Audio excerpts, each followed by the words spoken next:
बसन। भगवान की पीतांबरी दिखाई दी, केवल पीत वस्त्र हिलता डुलता हवा में तैर रहा है, लहरा रहा है।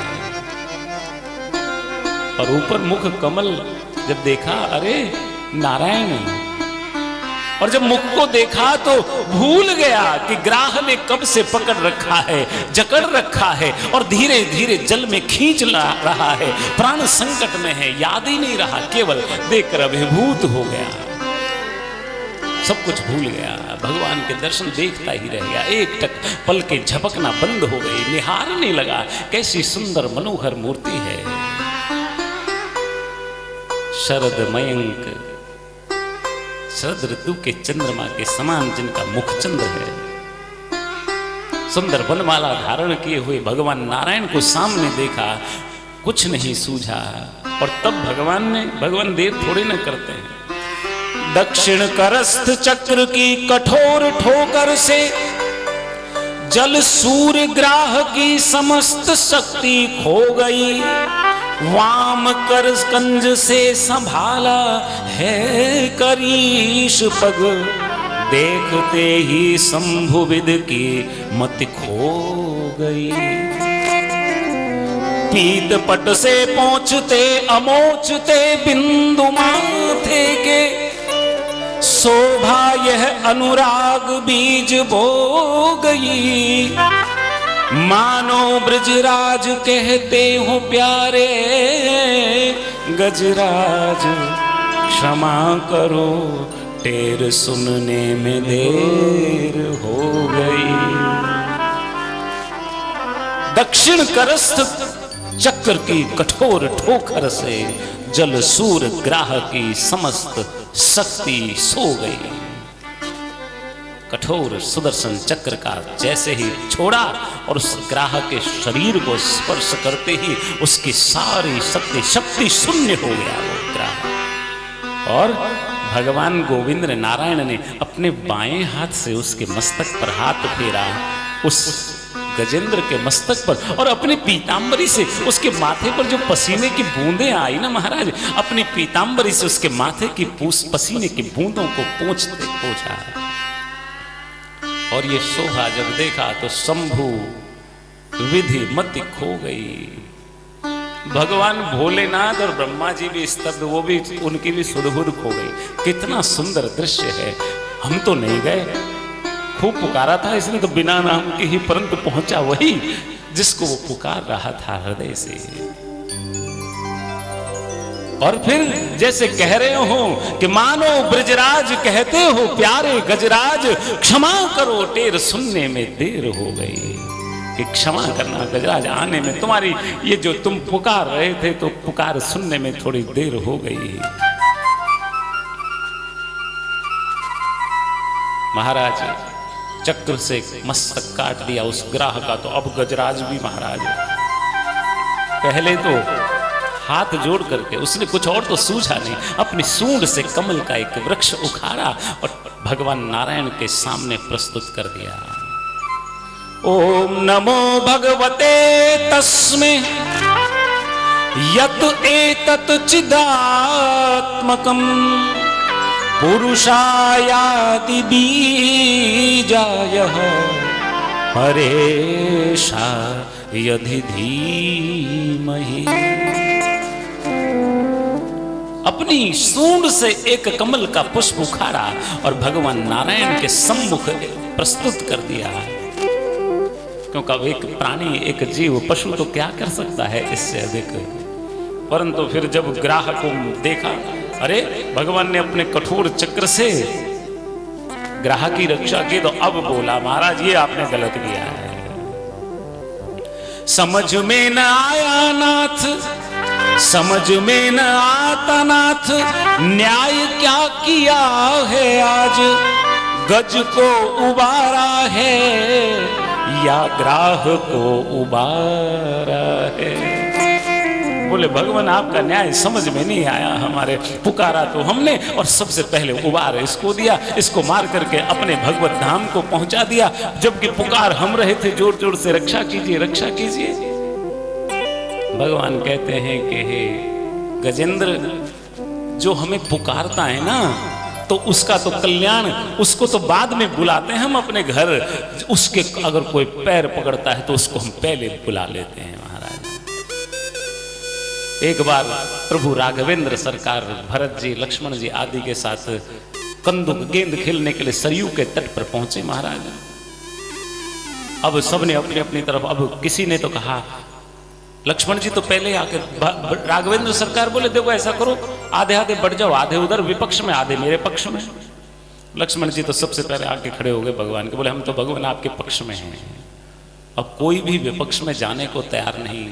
भरत जी ने देखा कि अगर विपक्ष में कोई खड़ा नहीं हुआ तो ये तो जो है खेल ही रुक जाएगा।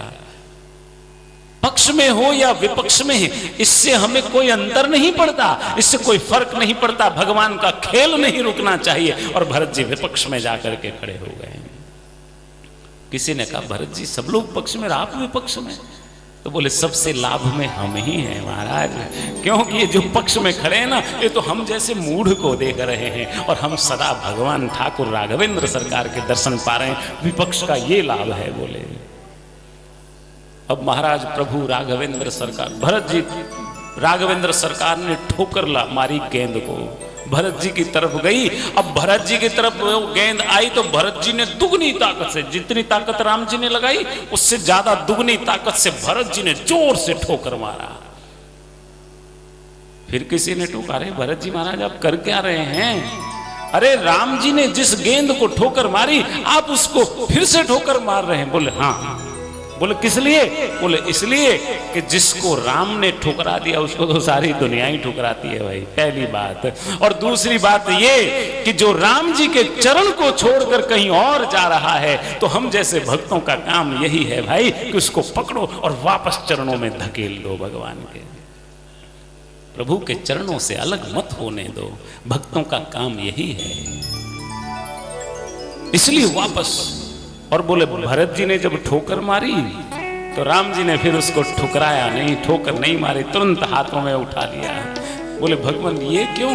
बोले इसलिए क्योंकि वो संत है, वो भक्त है और उसके चरणों को का स्पर्श पाने वाला हमारे लिए सम्मान का पात्र है। तो भगवान नारायण बोले इसलिए हे गजेंद्र, पुकारा तो तुमने था और तुम्हारी पुकार सुन करके आए थे, परंतु इसने तो तुम पुकारने वाले के चरणों को पकड़ रखा था। इसलिए जो हमें पुकारता है उसका अगर कोई चरण पकड़ता है तो उसका कल्याण हम पहले कर देते हैं, इसलिए पहले इसको उबारा, अब तुम्हारी बारी है। गजेंद्र को उबारा, रक्षा हुई, दोनों का कल्याण कर दिया भगवान ने। कहते हैं कि ये पूर्व जन्म में ये ग्राहु नामक गंधर्व था, देवल ऋषि के श्राप से ग्राह बना। ये गजेंद्र द्रविड़ देश का एक पांड्यवंशी राजा जिसका नाम इंद्रदुम्न था, अगस्त ऋषि के श्राप से बना, परंतु संतों की कृपा हुई कि भगवान का चरण का स्पर्श पाकर के ही तुम्हारा कल्याण होगा। कालांतर में सूत जी महाराज ने एक समुद्र मंथन की कथा, क्षीर सागर के मंथन की कथा को, क्योंकि देवता पराजित हो गए थे, समुद्र का मंथन आवश्यक था और समुद्र मंथन के लिए अकेले देवता काम कर नहीं सकते थे। दैत्यों के पास पहुंचे, ब्रह्मा जी ने कहा दैत्यों को मिलाओ। देवता पहुंचे, बोले जरूरी देवता कोई ना कोई ये मतलब से आते हैं, ऐसे नहीं आते, दैत्य समझ गए। बोले हमारा क्या लाभ है पहले बताओ, हमारा क्या फायदा हो? बोले बराबर बराबर बांट लेंगे जो भी निकलेगा। बोले फिर ठीक है। दैत्यराज बलि ने कहा कि अगर बराबर बराबर जो भी निकले समुद्र मंथन से। और फिर मंदराचल पर्वत की मथानी बनाई गई, वासुर की नाग की नेति बनाई। अब मंदराचल पर्वत को उठाकर कौन लाए? भगवान स्वयं गरुड़ पर उठाकर के लाए। अब मंदराचल पर्वत को समुद्र में डाला तो वो तो महाराज डूबने लगा, अब कौन रोके, उसके भार को कौन सहे? और तब भगवान ने एक और अवतार लिया कच्छप का, और कच्छप बनकर के उस मंदराचल पर्वत के नीचे आधार बन गए, उसे अपनी पीठ पर धारण किया। अब मंदराचल पर्वत को, अब वासुकी नाग की नेति अब बोले मथने के लिए भगवान नारायण ने देखा ये दैत्य राक्षस जो मैं कहता हूं उसका उल्टा करते हैं। तो भगवान बोले देखो भैया, दैत्य लोग तो पूंछ की तरफ लग जाओ और देवता मुंह की तरफ। दैत्य ने सोचा गड़बड़ है, इसकी बात बिल्कुल नहीं माननी। भगवान तो पहले ही जानते थे, बोले नहीं नहीं, ये पूंछ अशुभ होती है, हम पूंछ की तरफ नहीं लगेंगे, हम मुख की तरफ लगेंगे। भगवान जानते थे अभी जब लगोगे ना और जब घर्षण होगा इसके मुख से, जो लावा निकलेगा, विष निकलेगा, तब तुमको पता चलेगा। परंतु नहीं माने महाराज, मुख की तरफ लगे। अब भगवान स्वयं निद्रा बनकर को इस वासुकी नाग में प्रविष्ट हो गए। और जब समुद्र मंथन प्रारंभ हुआ महाराज, अब हलाहल विष निकला, अब कौन धारण करे। प्रसन्नाननं नीलकंठम दयालम, भगवान महादेव को बुलाया गया, हलाहल विष का पान उन्होंने किया। पार्वती जी ने गले पे हाथ लगा दिया, बस इतना ही बहुत है, गले में ही रुक गया महाराज। नीलकंठ नाम से विख्यात हुए, उसकी कुछ बूंदें नीचे गिरी और उन बूंदों से ही विषैले जीव जंतु और वे मादक द्रव्यों की उत्पत्ति हुई। कामधेनु गौ निकली, ऋषियों को प्रदान कर दी गई। उच्चैश्रवा घोड़ा निकला, दैत्यराज बलि ने ले लिया। ऐरावत नाम का हाथी निकला, उसे देवता के राजा इंद्र ने लिया। कौस्तुभ मणि को भगवान गोविंद नारायण ने स्वीकार किया।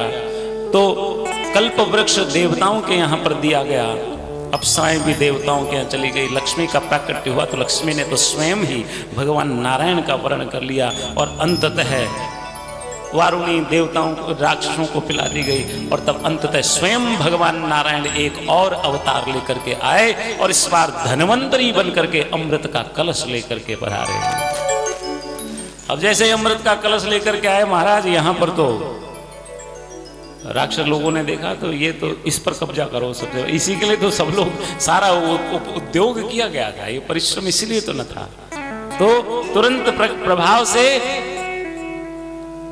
उस अमृत के कलश को लेकर के राक्षस भागे। भगवान समझ गए ये देवता हमेशा पीछे रहेंगे, इनके लिए तो सामान लेकर के खड़े रहो, वही लो पकड़ो वही यार। इतना उद्योग कराया और देखो छीन ले गए सामने से, इनके सामने से। भगवान ने एक और रूप धारण किया और इस बार मोहिनी बन करके पधारे भगवान। सुंदर पुरुष रूपवती स्त्री बने और मोहिनी बनकर उनको अपने ऐसे जाल में फंसाया कि उन्होंने खुद ही ला करके दे दिया अमृत का कलश। कह दिया तुम इधर पंक्ति लगाओ, तुम इधर लगाओ। और देवताओं को जल वो अमृत पिलाने लगे।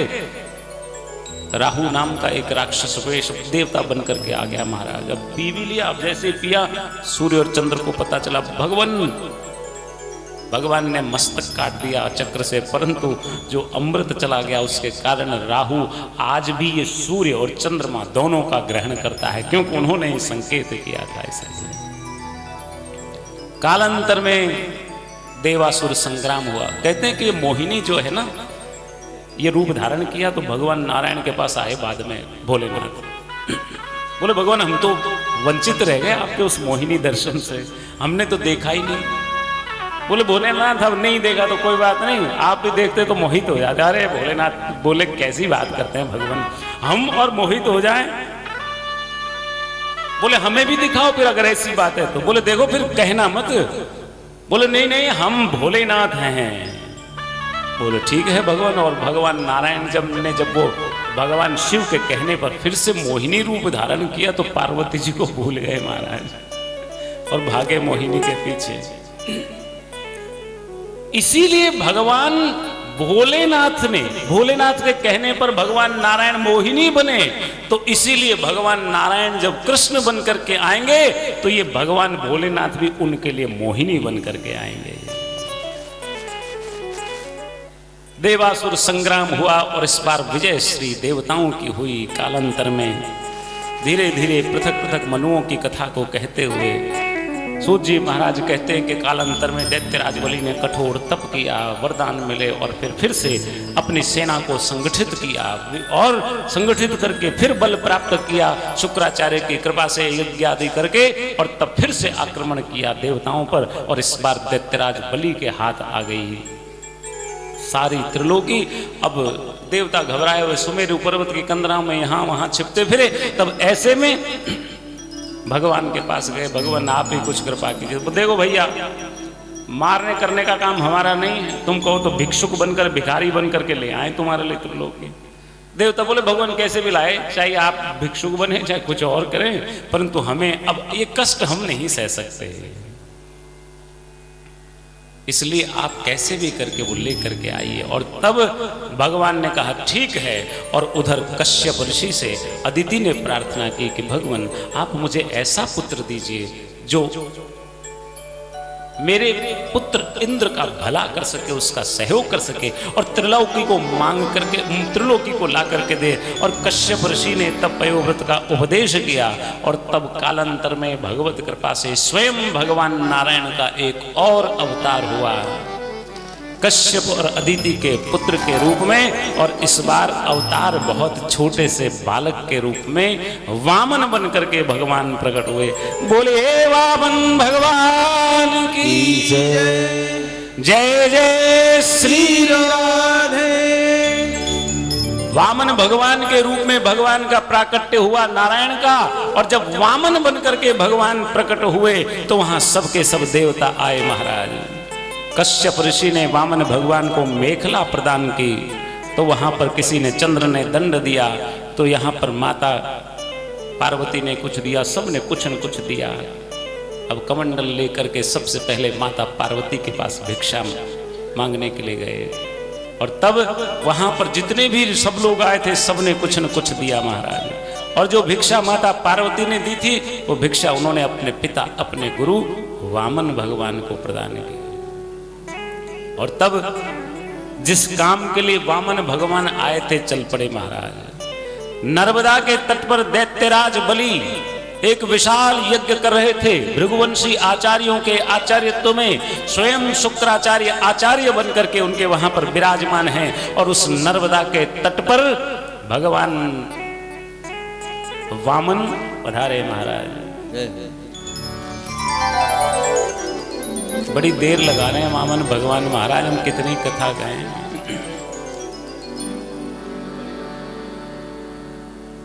श्री कृष्ण गोविंद हरे मुरारे, हे नाथ नारायण वास। श्री कृष्ण गोविंद हरे मुरारे, हे नाथ नारायण